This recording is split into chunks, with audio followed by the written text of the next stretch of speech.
Hello, welcome back to Toffee Blues, your source for all things Everton. I'm James Pendleton, and I'm here to give my extra time show reaction to Everton's 1-1 draw with Tottenham on Monday night. Sean Dyche's first game under the lights at Goodison Park since he's come in as Everton manager. He's been under the lights at Goodison before as Burnley manager. I remember the 3-1 game last season when Andros Townsend scored one of the best goals I've ever seen, for example. Not sure he's been there other than that, to be fair, but he was there on Monday, and Everton got what was a very, very well-earned point in the face of some adversity, which obviously we'll come into. I think going into the game, there was sort of relative turmoil at Tottenham, as I like to kind of call it, while there's things going on at the club which fans aren't going to be happy with naturally. I also kind of feel like, at the end of the day, they are still doing well in the league. I think they're in joint third at the minute. They're sort of, I think, third in the form table since Lampard came in. Since Dyche came in, sorry, I've got Lampard on the brain, clearly. But it's one of them where I can understand why it's frustrating because they are so poor on the pitch. And I thought they were really, really bad on Monday, particularly in the second half. The first half went by without a great deal of instance. It was kind of a couple of teams who you feel like one side's not great going forward, the other side is collectively in a bad spot as a team. Like they got some good individuals. Both sides had a couple of chances, but that was kind of it, really. And I felt like we were just kind of slugging at one another, and it looked like a 1-0 Everton win was probably going to be the result I would have lumped on a half-time if I were a betting man. That's what it felt like. But things changed very, very quickly in football. Everton got out the traps really well. We're doing well at the start of the second half. Tottenham didn't come out. They were still in the changes. They started playing off from the back, which I found bizarre because every time they did that, we seemed to win the ball back within 5 or 6 seconds of it leaving Lloris's boot. I don't get why they kept doing it. It probably worked once or twice out of, I don't know, maybe 6 or 7 times in that second half, 7 or 8 times maybe. Everton did really well, and again, it kind of continued that theme of Everton where giving it to Tottenham, they were giving it their all and were suffocating them a little bit. And it felt like Spurs needed 5 minutes to get their foot on the ball. And just when they looked like they were going to do that, Harry Kane loses the ball from a Tottenham counter from a corner of ours. Brings down Damari Gray, no problems there. He carries on after the ball, bit of a scuffle. And then Decore sticks his hand in his face. And it looks a little bit nasty from the reverse angle as well, to be fair. It looks like his fingers have kind of gone into his eyes. It doesn't look very nice at all, rather than just a kind of one of them. It looked a little bit more aggressive than that, but either way, you can't do that. And just what a ridiculous decision by Abdoulaye Doucouré. A player who's not the only one, but a player who has come into the team since the new manager's come on board and has earned rightful plaudits for what he's done on the pitch, how he's played, how he's changed the way that Everton are looking in the Premier League this season. But then to do something like that is just absolutely unforgivable.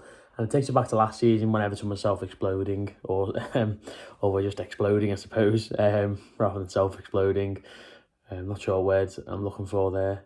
I'm not sure if self-exploding is a word. Anyway, point being is it's what Everton were doing last season, where self-destructing, that's the word I'm looking for, there we go. That's what Everton were doing this stage last season.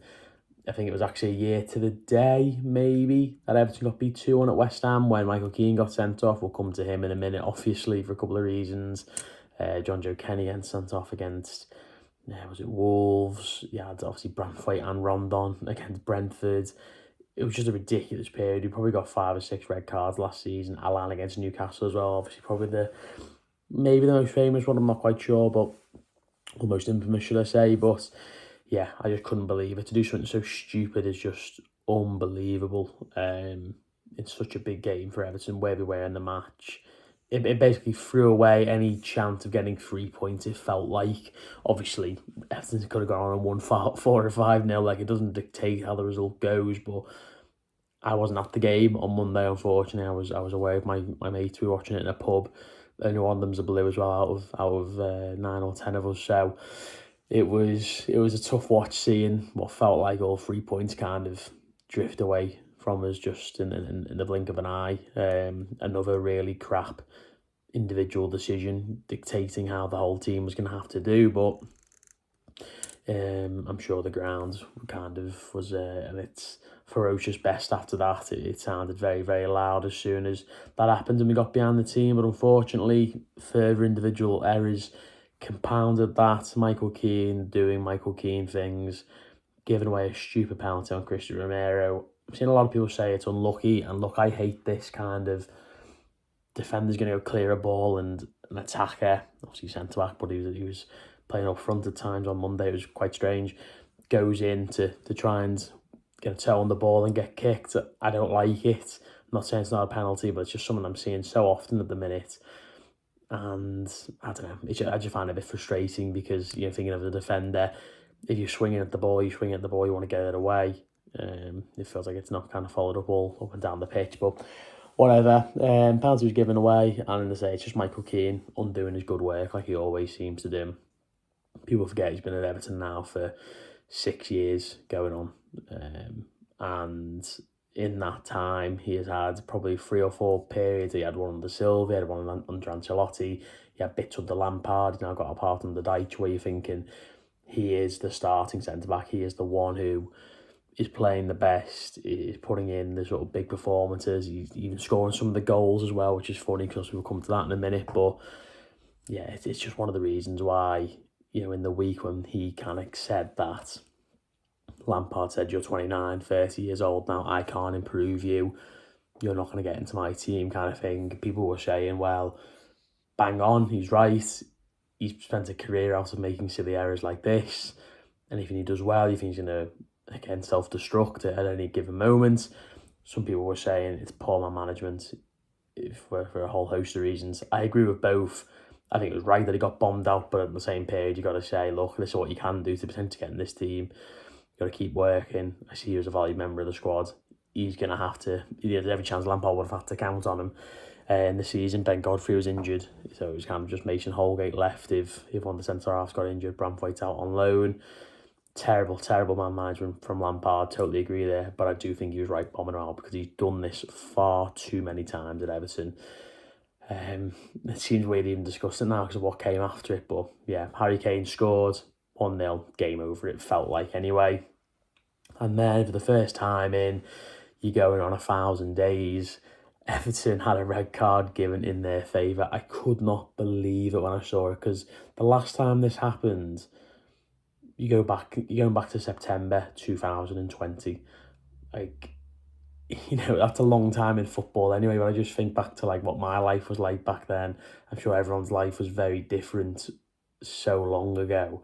And that's the last time, something that should probably happen twice a season, maybe to every team. They have a red card given in their favour. It's not happened to Everton. Obviously, some of the games that have happened in the meantime, there's been nothing doing. There's no reason why anyone should have been sent off, but there has been plenty where, or plenty of instances at least where you feel like Everton could have benefited from the other team going down to 10 men. It's not happened, but then Lucas Moura puts in a terrible tackle on Michael Keane. Easy red card, referee made the right decision. None of this VAR nonsense, just get the red card out, go.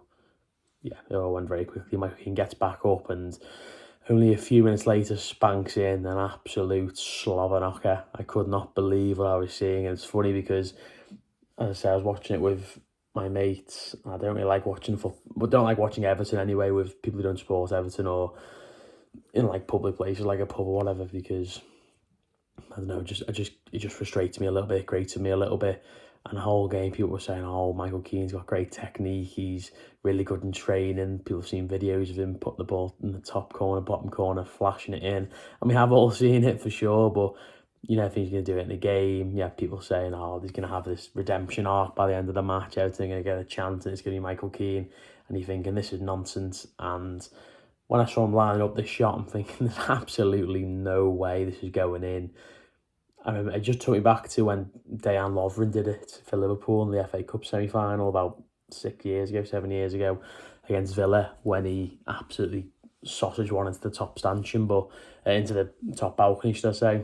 That's what was going through my mind, but he hits it sweet as a nut.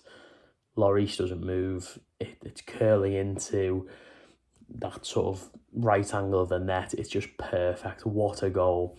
Brilliant celebrations. I wish I was there, but unfortunately, I've seen my fair share of great goals at Goodison, particularly late on, particularly in the last couple of years as well, to be fair. So I'm not too gutted, but yeah, I was made up for Keane, to be fair, in terms of the, the actual game itself, to come back from making an error to doing that, to pulling your team out when they need you most, to,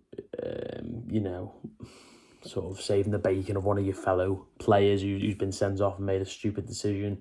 You've come back and you've done that, which is really, really impressive from him. Doesn't change my overall opinion on the fact that he does this too much, where he makes silly mistakes and undoes his good work, but absolute kudos to him for doing that. And look, Everton could have gone on to win it. James Tarkowski got a shot which was blocked sort of at source. We had the pressure piling on, but Everton are a team who are going to score multiple goals in many games this season, and the same are a team who are going to score multiple goals in within a few minutes, you wouldn't think. So, look, we take a point, we move on.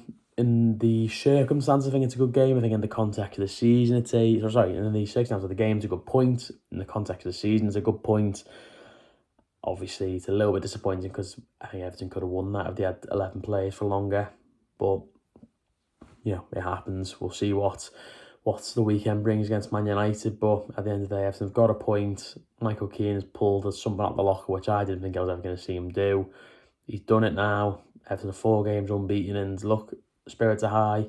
Games in hand around us are evaporating by the second. Everton are going to be on a level playing field and out the bottom 3, which is is imperative at this stage of the season. Obviously, I don't need to tell anybody that. I know it's in the final table that matters, but the further your heads are above water before the end game of the season, definitely for the better after last year. So, fantastic stuff. Let me know what you thought about the game. Let me know what you thought about the noise in Goodison, the decisions that were made, and obviously looking ahead to Man United. Let me know what you think about that game as well before you watch our official preview on that. So, thank you all very much for watching Toffee Blues, and we'll see you again next time. Thank you.